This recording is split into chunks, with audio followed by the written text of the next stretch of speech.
Should be good on YouTube. Now let me just start up on everything else.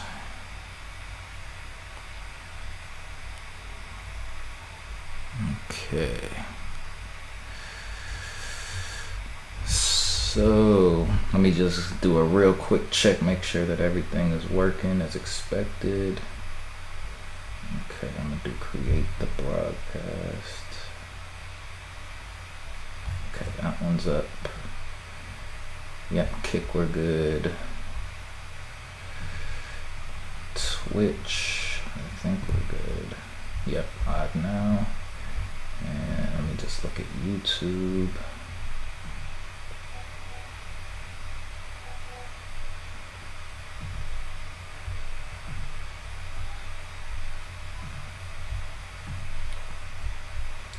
Yep, all right.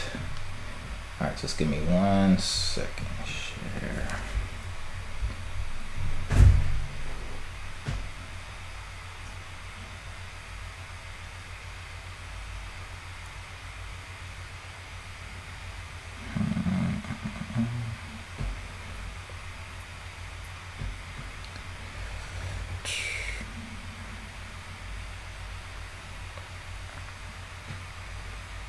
I was trying to send this to someone so they can let us know if that our audio is good.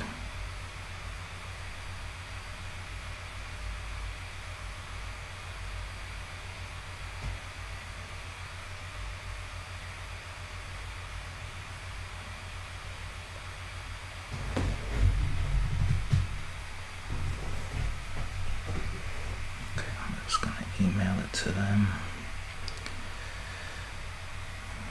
Alright, sorry about all of that. I think we'll be good in just 1 second.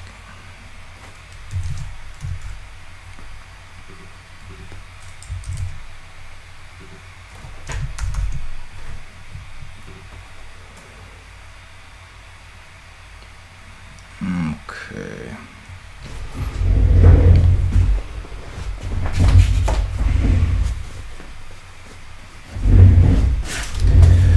Okay, I think we are good to go, man. How you doing today? Good. So we rolling? Yeah, we're rolling. Audio is good. We're good on all the platforms. So right now we're streaming to YouTube. Only one I didn't check, let me see, Facebook. I think, yep, we're good there too. So yep, we're good on all platforms. How you doing today? Yeah, man. It's been an interesting week so far, and I just had an opportunity to hear that Kendrick joint that just dropped. Mm, You know, we've been talking about consistency, and I know going all the way back to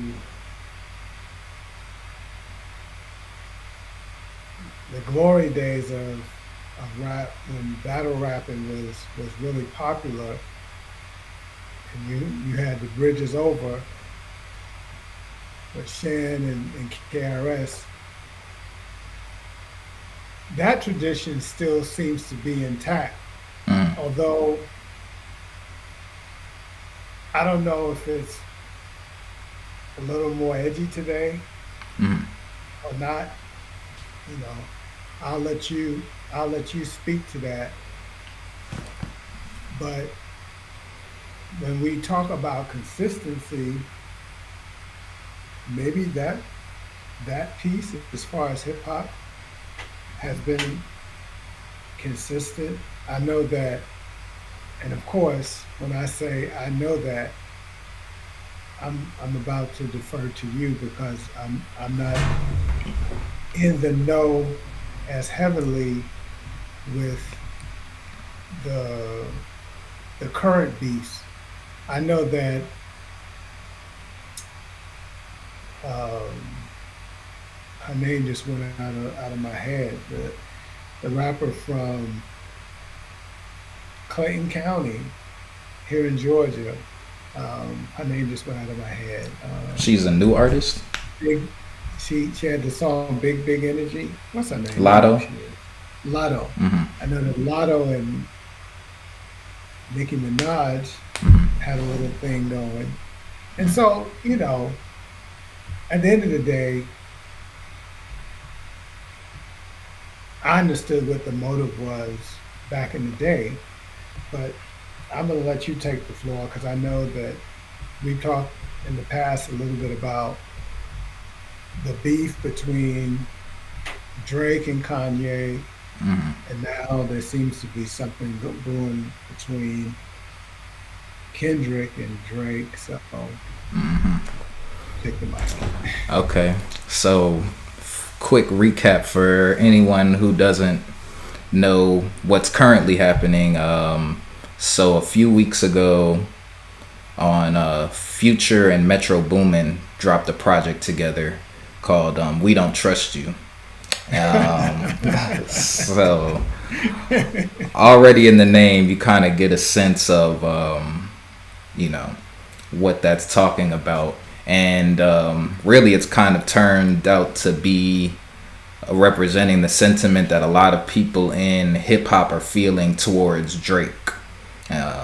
And for everyone who's probably watching this stream should know who Drake is, and by for some chance you don't, Drake is currently the biggest artist in hip hop. He's one of the biggest artists in the world, but for the sake of just keeping everything standard, we're just gonna be referring to hip hop. Um, he's a Canadian-born rapper who used to he got his start off in Degrassi, which is a television show that used to play on what was that? It was it was kind of Nickelodeon. I don't think it was. I can't remember the name of the channel it used to come on, but it was kind of for like teenagers. It was like Teen Nick something up to Yeah, that it line. was either Disney or Nickelodeon. It I'm pretty sure of that.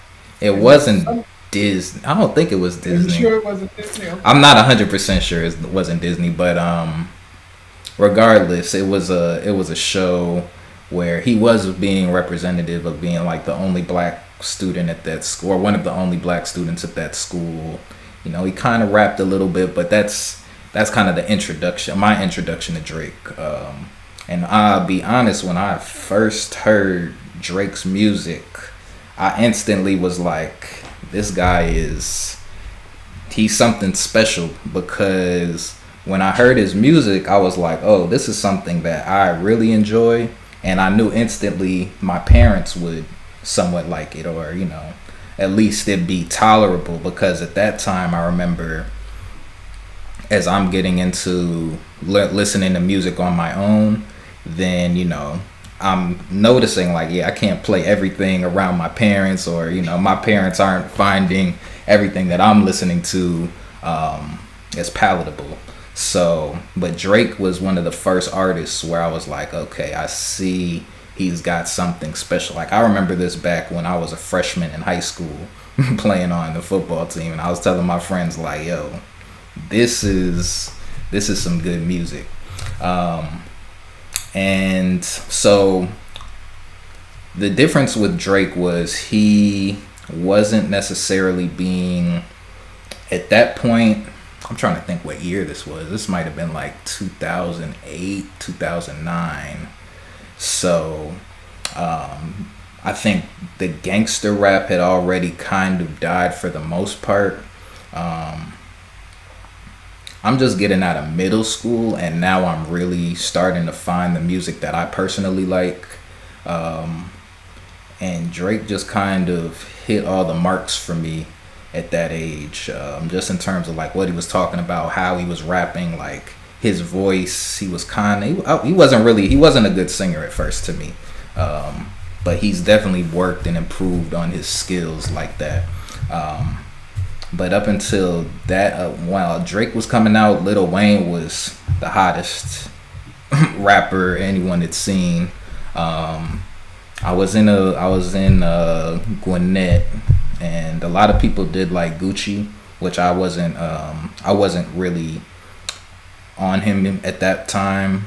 I was more of a Jeezy fan when I first moved down to Georgia from New York, because that was a little bit closer to the type of rap that I was accustomed to at the time. So I was always like, oh, Jeezy's a good Southern rapper. And I used to always say, really, DJ Khaled was very big in my understanding of like Southern music, because I think he had We Taking Over, where he had like Rick Ross, Lil Wayne, Birdman, so Akon, T.I. So just like you got to hear so many different types of music at one time. So DJ Khaled was a very big influence on my music taste today, because that was kind of my introduction into all Southern music, because he's from Miami and he had people from Atlanta, Louisiana, so you know it was no real defined lines at that time. And you were just like kind of everybody was coming to the song and trying to, you know, rap their best, so it was a very good experience at that time. And so with Lil Wayne being at the top at that point, he was dropping a lot of mixtapes. So and one thing I do want to highlight about this time is this is prior to streaming, for real. Like YouTube was out at this point, but you couldn't just hear any song that you wanted, so you'd have to go to find like a mixtape or download the actual song somehow. So it wasn't like today you open up Apple Music or you open up Spotify and you can just hear the song instantly. Back at that point, you had to really go and find music or just hear it on the radio. So radio at that time was much more important than it is today. And I think the results of that is everyone was finding their own music that they like to listen to. So Lil Wayne had a lot of mixtapes which weren't necessarily official songs. Like they might not have been playing on the radio, but if you go into a high school, you can pretty much ask any kid and they can recite one of his songs word for word. So that was the kind of impact that was happening at that time. Like Kanye was also one of my favorite artists. Just a real quick, it started off as 50 Cent. Then we went to Kanye once 50 had kind of bowed out of the hip hop game, you know, where he was supposed to retire. And then it was like going back and forth between Kanye and Wayne. And then Drake came into the picture. And so, and this is just like I'm just trying to paint the story to understand who Drake is today, and how it relates to him and Kanye, who is now being referred to as Ye, and then how their relationship has kind of grown. So Ye is very important to hip hop because of his battle with 50 Cent, where it was almost like the gangster rap versus the alternative rap. And so once Ye was able to stand up against someone like 50 Cent and actually showcase that, you know, he's making very high quality music and it can go up against the top dog, then that kind of ushered in a new wave of a little bit more vulnerability in the music. So with Ye coming in like that, it opened up the door for someone like Drake to be able to come in and have his kind of sentimental, people call it sentimental raps. But he was just talking about different subject matter, you know, it was a little bit more girl influenced, and I think a lot of girls did like Drake early on, which, you know, helped his fan base, of course. And so really, just from that point, I'm gonna fast forward a little bit so we don't miss too much. But anyway, Drake had just continued to grow, like, and then Lil Wayne went to jail at one point, which kind of stopped his run. And when Wayne went to jail, he gave Drake kind of his blessings to, you know, carry the baton for the next generation. And he took it and ran with it. You know, he hadn't taken his foot off the gas ever since, for real. But during that whole time, Ye hasn't stopped either. Like, once you see, because I'm guessing that was 2009 or around 2010 when Wayne got locked up. I'm just trying to recall the timeline. And during that time, Drake and Kanye had worked together a couple of times on a couple of projects here and there, but nothing too major. I think they might have started to cross. I'm trying to just think of Drake's trajectory. After in 2012, I want to say he dropped Take Care. I need to start looking up so I'm not just saying the wrong dates. I would Take Care, because I know I was still in okay, he dropped that in 2011. Yeah, so 2011 he had dropped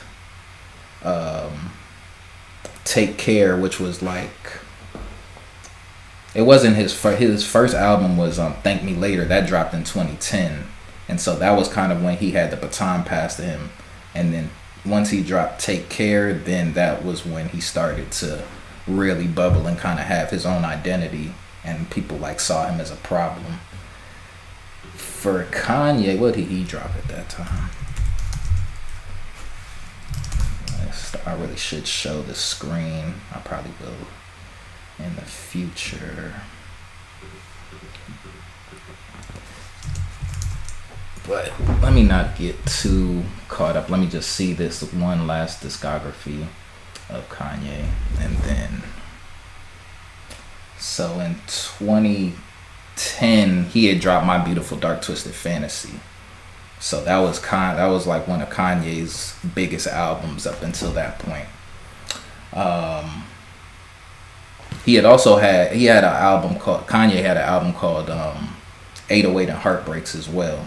And that really ushered in the sound that we hear Drake using now in terms of rapping and singing, that a lot of people use to this day. So that's why Kanye gets a lot of respect as a pioneer of the current day sound that we're hearing now. So I say all of that to say, as they continue to drop music and get more popular, Drake has been out of here for a while. Like, so once he started getting some good traction with his music, he's been doing a lot of great features. He's had a whole bunch of #1 hits, and his music is kind of, sales wise, has taken over the culture. So, and I think where we're at today, him and Ye have been going back and forth for a while now, probably since like 2016, I would say. Really 2018 was when everything kind of came to a head between Kanye and Drake. They had a whole bunch of, it was prior to that, because Drake had got exposed for having ghostwriters by Meek Mill in 2016. So that starts one thing. And this is where I want to make the comparison between Drake and Kanye, because Kanye started off as a producer.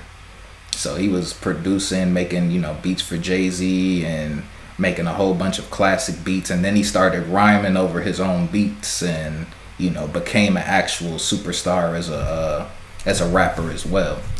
So,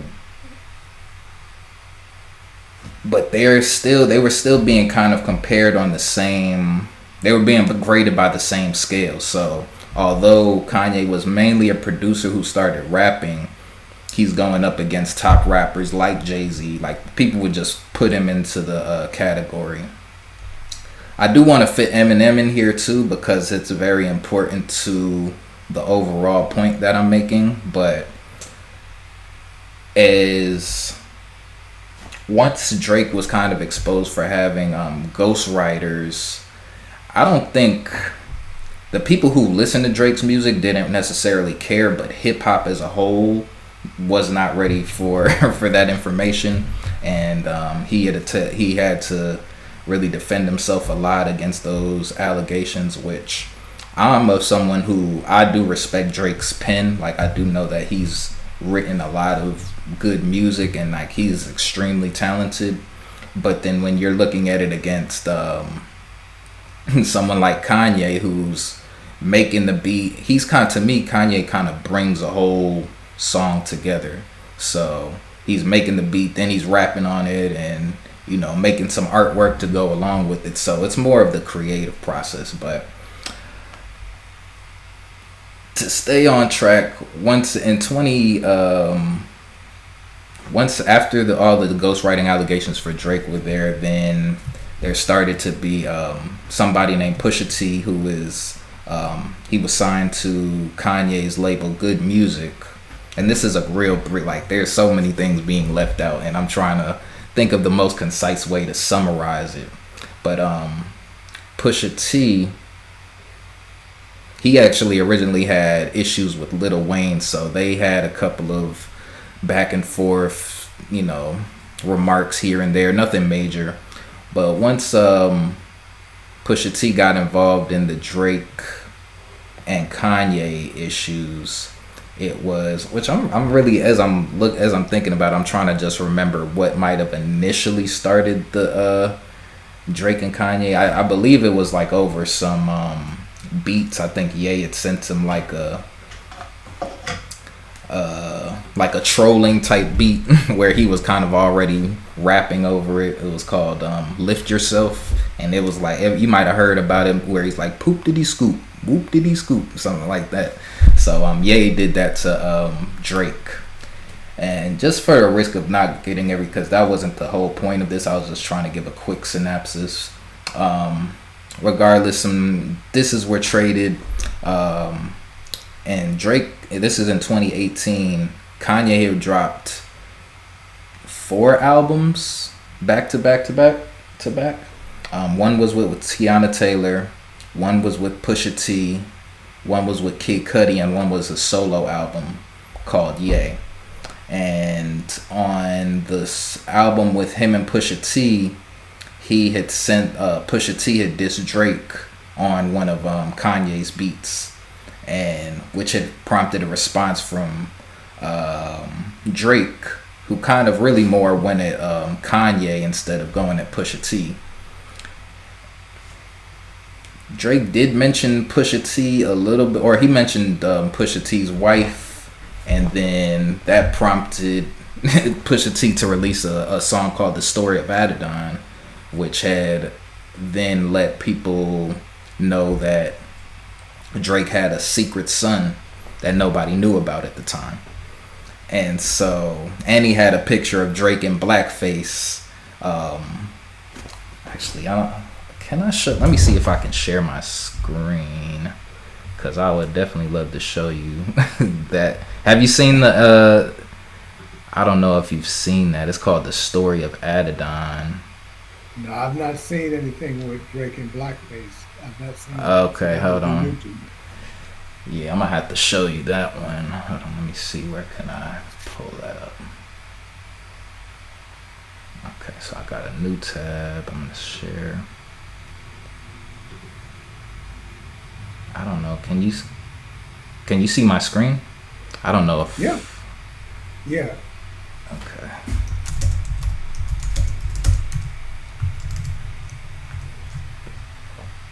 Story of Adidon.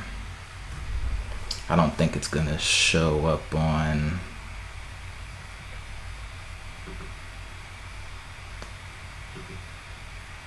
See these? See this right here?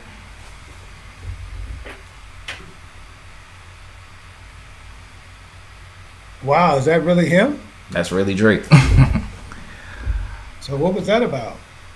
So he was doing something in high school, I believe. But that was just the so the picture was kind of the icing on the cake, but it was really more about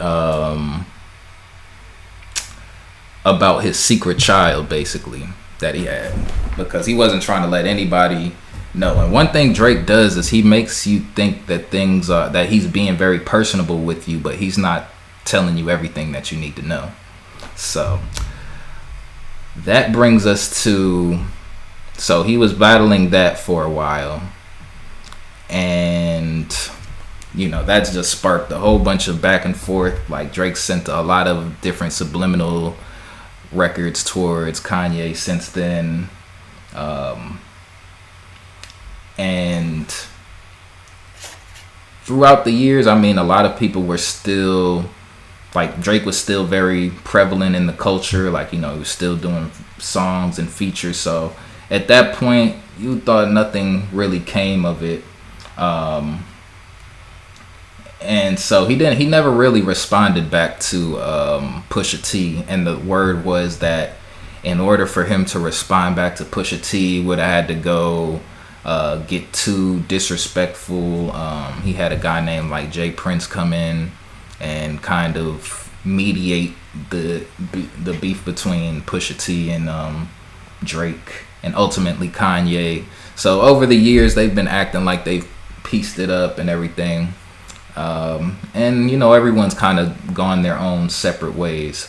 So, but I do feel like it was important to lay all of that out because of where the industry is at now. So Drake is such a big artist that he's put on a lot of people as well as people who he's like collabed with. So a lot of our biggest artists, some of their biggest looks came from their first Drake feature. So like even some people say Kendrick Lamar is in that boat with he had a feature on Take Care. He was on the song Buried Alive, or Marvin's Room / Buried Alive on that album. And so that was a lot of people. Like Kendrick already had a very solid tape called Section 80 at that time, but that being on a Drake album introduces you to a whole new fan base. So he kind of did that. I know Big Sean did a real big feature with him. I know J. Cole and him did some songs together. But regardless, like once Drake works with you, they used to call it the Drake booster package. So because he had the power with just his audience alone, just to make you get into a new stratosphere in terms of your career. And you continue, and I think with that stimulus package that he was giving out, it sort of shifted to him. Even though he's giving that artist a boost, he was kind of in a way stealing that artist's wave or their kind of flavor. So he would do a song with, he'd do like an Afrobeat song, and it's like, okay, yeah, you're kind of getting into the Afrobeats rhythm, even though, like, you know, and it would start off as a feature, but now Drake's a smart guy, and he learns how to, like, he's a real chameleon, because he'll learn what makes the song good, and then he'll do that perfectly. Like, I always say that he's really the perfect rapper when you want to break it down. So anyway, I have to bring in some Future knowledge as well. Future is a southern artist from Atlanta who is responsible for a lot of current day hits within the culture. A lot of people revere him as one of the greater hit makers of our time. And if you're going to any type of event in Atlanta, you're most likely going to hear some type of Future music. And then you also have Metro Boomin, who's another piece to this puzzle. Metro Boomin is now, he might have more, or he might actually be able to compete with Drake when it comes to number of hits, because he produced so many songs. So although he's not rapping on them, he's a part of almost just as many hits as Drake is. Like songs that everybody knows, songs that are always played at parties, songs that go number one. So Metro is a very big, I say Metro is kind of like what Kanye could have been if he had just solely focused on producing, because he's interesting. So what are some of the songs that Metro has produced for those people who, because he's more of a behind the scenes guy? Mm-hmm. What are some of those songs for those people who haven't heard it? Metro, he has produced quite a lot. I think this guy while you're looking that up, that's an important point, because so often when people are looking at getting into an industry, they get so focused on the person that's up front. But then people who are behind the scenes, like Quincy Jones, of Mm-hmm. course, with Quincy Jones, he started out up front because he started off as a musician and then went into producing. But the point is that you can, from my vantage point, as far as I can see, when you do behind the scenes work, it gives you a broader reach and you can have hands in that much more. Mm-hmm. No, for sure. Because really, Metro, he's also able to compete with Drake because a lot of artists, when people think the rappers themselves, they're not getting the full credit for the song. That all the split between the artist, the producer, if there's a writer, and then the record label gets their cut as well. Billboard chart history.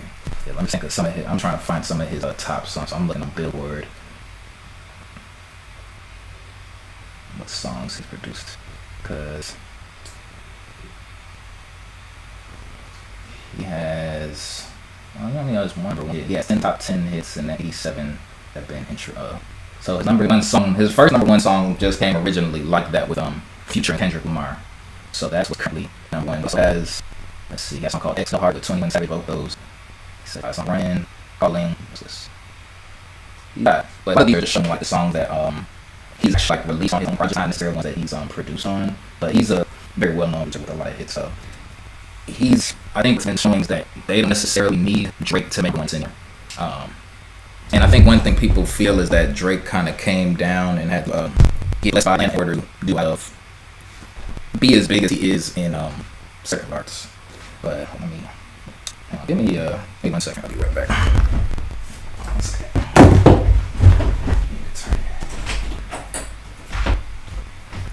Yeah, one of the things that would be interesting to look at is where someone like Drake will fit in as far as the pantheon of hip hop. Because when Drake comes back, the question will be because Drake has been consistent for so long. Because Drake, what I was saying, stepped away, is the question would be where will Drake's place be? Because of course, when we talk about hip hop, it's always the GOAT conversation. Mm-hmm. And to the point that you were making, Drake has now been flirting with the top Is three, it? 4, 5 for a lot. And you would be able to speak better to where he fits as far as just record sales over time. I don't really have an idea of that. I know for a little while, Jay-Z was at least, if not in probably close to it, but then we also know that people like Tupac and Biggie continue to sell like crazy. So, it's all of that is very interesting. At the end of the day, my thought was, as you were talking about the beefs and the fact that people come for Drake, obviously people come for Nicki Minaj because she's been on top as the female rapper, and so if you want to be seen as the quote-unquote queen of rap, then it seems like Nicki Minaj is the person you're coming for. So, I mean, that particular tradition in terms of selling records is nothing new. I think what concerns me sometimes is where guys lose focus and it gets super personal, and then you hear about funerals and all that kind of stuff. Because back in the day, it was clear what the intent was, but it wasn't designed to morph into funerals.